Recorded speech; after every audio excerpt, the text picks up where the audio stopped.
क्या यही प्यार है? इसी बात पर आज हम चर्चा करेंगे। कहते हैं कि प्यार अंधा होता है, पर इतना अंधा होता है? बड़े ताज्जुब की बात है। प्यार में लोग क्या क्या कर बैठते हैं। कोई पाकिस्तान से आता है तो कोई पाकिस्तान चला जाता है। कमाल है, अभी सीमा और सचिन का मामला ठंडा नहीं हुआ था कि प्यार में पागल अंजू के पाकिस्तान चले जाने की खबर सुर्खियों में है। सीमा हैदर अपने प्रेमी सचिन से मिलने नोएडा आ गई तो अंजू अपने कथित प्रेमी नसरुल्लाह से मिलने राजस्थान के अलवर से पाकिस्तान पहुंच गई। आखिर ये हो क्या रहा है? वैसे तो इस बारे में आपने काफी कुछ पढ़ लिया होगा, बहुत कुछ सुन लिया होगा।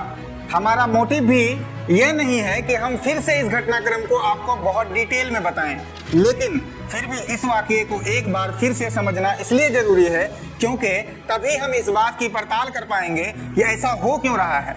क्या सचमुच ये प्यार है या कुछ और? अंजू के मामले पर नजर डालें तो समझ में आता है कि वह एक इंडिपेंडेंट महिला तो है ही, साथ ही उसका भरा पूरा परिवार भी है। भारत में एक स्त्री को जिस रूप में परिभाषित किया जाता रहा है, वह परिभाषा तो यही कहती है कि स्त्री भले ही कितनी ही स्वावलंबी क्यों ना हो जाए, अपने परिवार को, अपनी जड़ों को नहीं छोड़ती। उसका मातृत्व उसे हमेशा इस बात के लिए प्रेरित करता है कि वो अपने परिवार से जुड़ी रहे। हालांकि बदलते परिदृश्य के साथ स्त्री अपने निर्णय लेने के लिए स्वतंत्र भी हुई है, लेकिन उसके पीछे एक ठोस कारण हो तो बात समझ में आती है। फिलहाल तो चर्चाओं का बाजार गर्म है। अंजू और नसरुल्लाह की कहानी में लोगों की दिलचस्पी कितनी है, इसका अंदाजा इसी से लगाया जा सकता है कि लोग दोनों का प्री वेडिंग शूट का एक वीडियो तक खोज लाए हैं।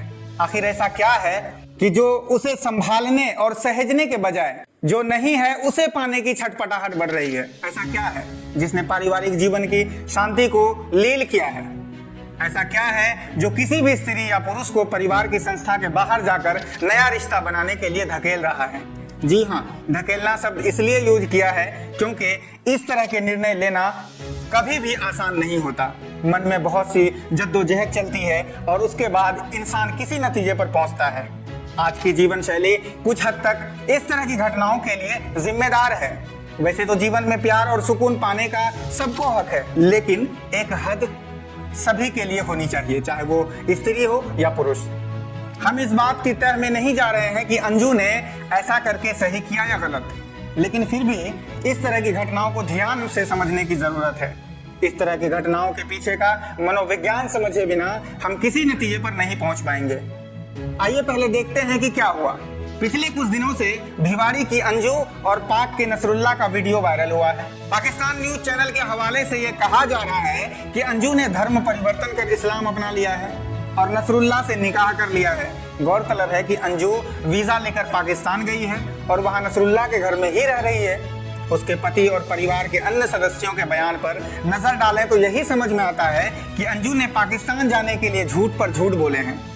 अंजू के पति को तो कुछ दिन तक ये पता नहीं चला कि वो पाकिस्तान चली गई है। जब वो फोन पर बात करती थी तो भी उसने ऐसा कोई संकेत नहीं दिया था। पति ने बताया कि वो जयपुर जाने की कह रही थी किसी सहेली से मिलने के लिए, जबकि अपनी कंपनी को उसने कहा था कि वो गोवा घूमने जा रही है। यानी झूठ पार करने के लिए झूठ पर झूठ बोले गए। किसी से कुछ कहा तो किसी से कुछ कहा। बताया जा रहा है कि अंजू वीजा लेकर कानूनी तरीके से पाकिस्तान गई है। इसके लिए उसे 2 साल इंतजार भी करना पड़ा। अंजू पाकिस्तान पहुंच चुकी थी और पति इस बात से पूरी बेखबर था। इसी बीच मीडिया में खबर आई कि राजस्थान की एक महिला अपने प्रेमी से मिलने पाकिस्तान पहुंच गई। यह अंजू ही थी। जब भिवाड़ी में अंजू के पति अरविंद को इसका पता चला तो उसके पांव तले से मानो जमीन खिसक गई। उसने अंजू को व्हाट्सएप कॉल किया।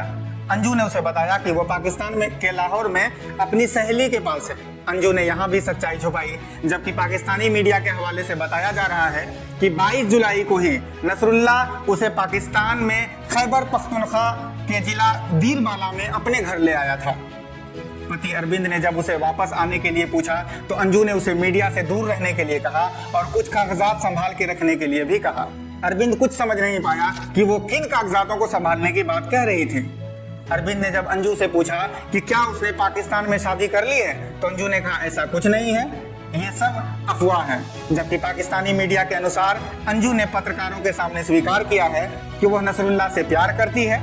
यह सब जानने के बाद अरविंद ने अंजू से अपने सब नाते तोड़ने का मन बना लिया है। भारतीय मीडिया को अरविंद ने बताया कि वह क्या, उसके बच्चे भी अब उसकी शक्ल तक नहीं देखना चाहते हैं।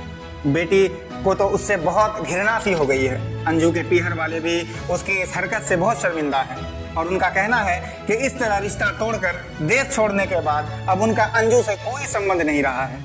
दोस्तों, पहली नज़र में देखा जाए तो यह मामला मोहब्बत का लगता है। 2007 में अंजू की शादी हुई थी। शादी के लगभग 16 साल बाद अंजू को किसी और से यानी नसरुल्ला से प्यार हो गया। अंजू के 15 साल की एक लड़की और 7 साल का एक लड़का है। बात थोड़ी अजीब लगती है, पर आज के ज़माने में कुछ भी हो सकता है। पर प्यार भी, वह भी पाकिस्तानी से। कहानी फिल्मी सी नजर आ रही है, पर दोस्तों यहाँ खलनायक कोई और ही है। चौंक गए? जी हाँ, यहाँ खलनायक है सोशल मीडिया। हमारी सांस्कृतिक और पारिवारिक विरासत को सोशल मीडिया की नज़र लग गई है। रिश्तों की मिठास में करवाहट सी घुल गई है। बताया जा रहा है कि अंजू और नसरुल्ला पिछले 3 साल से कांटेक्ट में थे। फेसबुक के जरिए एक दूसरे से जुड़े और फिर व्हाट्सएप पर कनेक्ट हो गए। उसके बाद लगातार एक दूसरे के संपर्क में रहे। 2020 में ही अंजू ने पासपोर्ट बनवा लिया था। साथ ही अंजू कोशिश कर रही थी कि पाकिस्तान के लिए वीजा मिल जाए। 21 जून को उसने इसके लिए अप्लाई भी कर दिया था।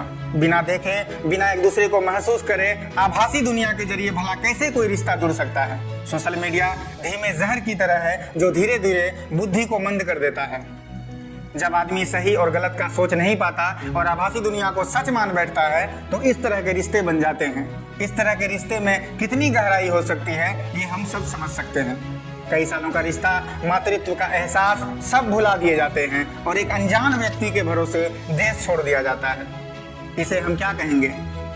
क्या यह मानसिक पागलपन है या सोच समझकर लिया गया फैसला? वैसे तो यह वक्त ही बताएगा। एक बात साफ है कि जीवन में परेशानियां सभी को होती है, लेकिन इन परेशानियों का हल जब वर्चुअल रियलिटी में खोजा जाता है तो फिर इसी तरह की घटनाएं सामने आती हैं। दोस्तों, अपनी आंखें, कान और दिमाग सब खुले रखिए। सोशल मीडिया को अपनी जिंदगी पर हावी मत होने दीजिए। सच्चे और झूठे दोस्तों की पहचान करना भी बहुत जरूरी है और इससे भी ज्यादा जरूरी है प्यार के सही मायने जानना, क्योंकि ये जिंदगी है, कोई फिल्म नहीं। इसका सामना हकीकत से रूबरू होकर ही किया जा सकता है। दोस्तों, कैसी लगी आपको ये स्टोरी और हमारा विश्लेषण, हमें ज़रूर बताइएगा। अगले एपिसोड में हम एक और विषय पर आपके साथ जुड़ेंगे। तब तक के लिए हमें इजाज़त दीजिए। धन्यवाद।